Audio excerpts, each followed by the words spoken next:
Ready? Yeah. In 3, in 2, in 1, go.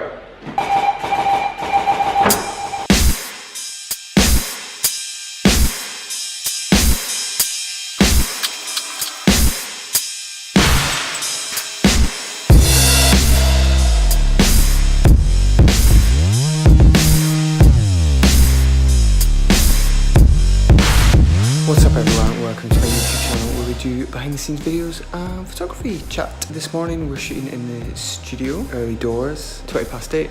Been up for the last hour setting up. We've got the Broncolor Scoro S in the studio today. We've had them for the last couple of days and they go back tomorrow. So just wanted to make the most of it before Helen's teaching a yoga class at 11:30 here in the studio. So got up nice and early. I've been setting up this little thing. Helen's just out the shower, so we're gonna get ready, test out the fast flash duration on these. So the fastest flash duration on these is 1/10,000th of a second. So pretty much no matter how fast something is moving, it's gonna be crystal clear. For example, on the Elenchroms that we have, I think it's like 1/1500th of a second or 3000th of a second, maybe? I'm not too sure. Anyway, these are super fast, and no matter how fast the subject is moving, you can get a nice crisp image.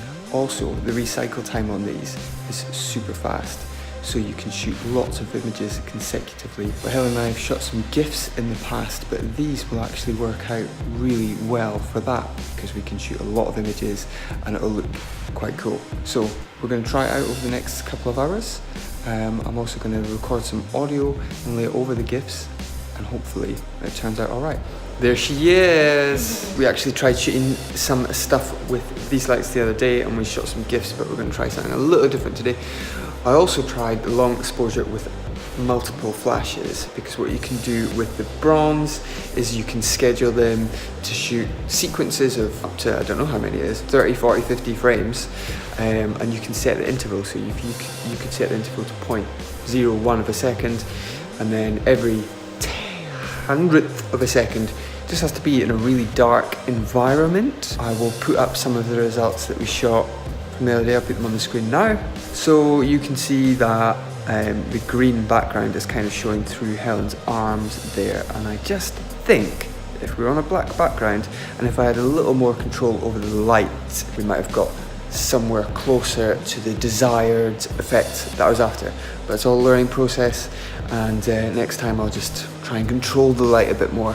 But whilst we have the lights, we're going to play around with this GIF situation and see where we can get. I'm going to shoot this in portrait because it's going to social.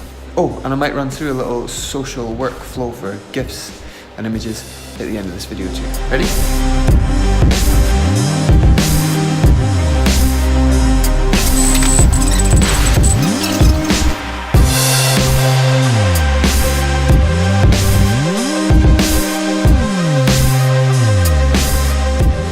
Okay, little update, we've shot a bunch of different variations. I'll just flip the camera around and show you. We've shot a few crops, variations as well, little details like adjusting the top, a couple of different little angles there. And it took a few tries, but we got the matte rollout, bum bum bum.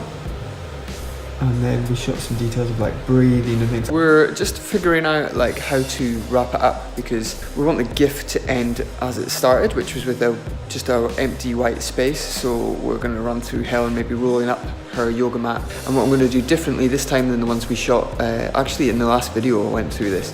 With these GIFs, I'm going to maybe add a bit of audio and just add a little extra something.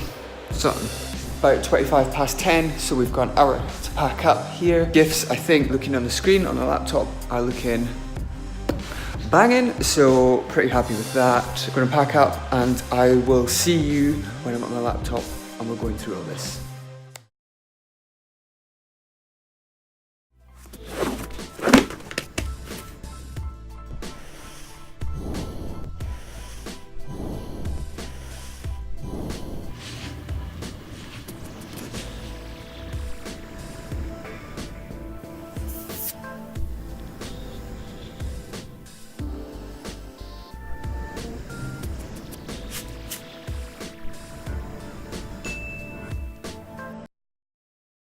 Okay guys, we're back at the desk. Animation is done, sound is added, and everything is complete. So I've got a couple of takeaways from this whole process.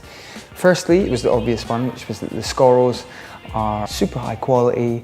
No matter how fast the burst you have your camera on, you're always going to get a consistent flash, consistent temperature in the color of the flash, and even if you've got a 1DX Mark whatever, 20 frames a second or whatever, flashes are going to keep up, and there's not too many lights on the market that do that. So if you're into studio photography and you get the opportunity to use these to do a bit of something that's fast paced, whether a liquid splash, powder explosion, sportsmen or women, 100% recommend these lights. That kind of goes without saying. They're a little expensive to rent. They're impossible to buy because they're tens of thousands of pounds. But if you ever have a little extra pocket money, you have a bit of a budget, then I would definitely say go for it. Second thing from this video was the sound. Now, earlier in the video, I said, I'm gonna add a little extra sound in this, and I'll add a little extra something, but it didn't quite.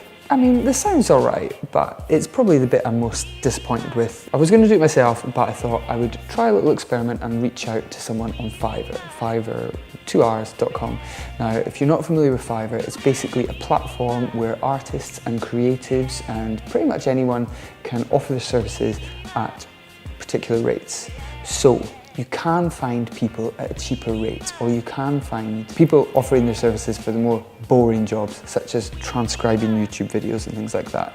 That's what I've used it for in the past. However, I thought I would try and get a Foley artist for this animation. Now, I emailed around and I had really massive varying quotes from hundreds of dollars to $5 for a 30-second animation. Obviously, I would imagine and have the trust in someone who's charging $300 to deliver a top quality service. However, I don't have $300 to play with on this animation because it was just a test. So I went for someone around the $40 mark. It's not really the sort of top quality, and it's not really something that I don't feel like I could have done myself. And I hope that doesn't sound too big-headed, but you know, that's a little lesson learned, and that's kind of why you do little tests like this. That's why you try things out, because when it comes to the crunch and someone employs you or commissions you to do something, you've got that experience and know how to improve your service and get it spot on next time. Either way, quite happy with how it turned out. I think especially the imagery is really nice, and yeah, something that I could expand on and play around with even more in the future. So I think that's just about it for this video, guys. Thank you so much for watching. I hope there was some value in there, or some interest, or just interesting fun to watch. If there's anything that I've touched on that you'd like me to elaborate on, please let me know in the comments or on Instagram, DM, email, however you want to get in touch. Thanks for watching, guys. I'll see you in the next one.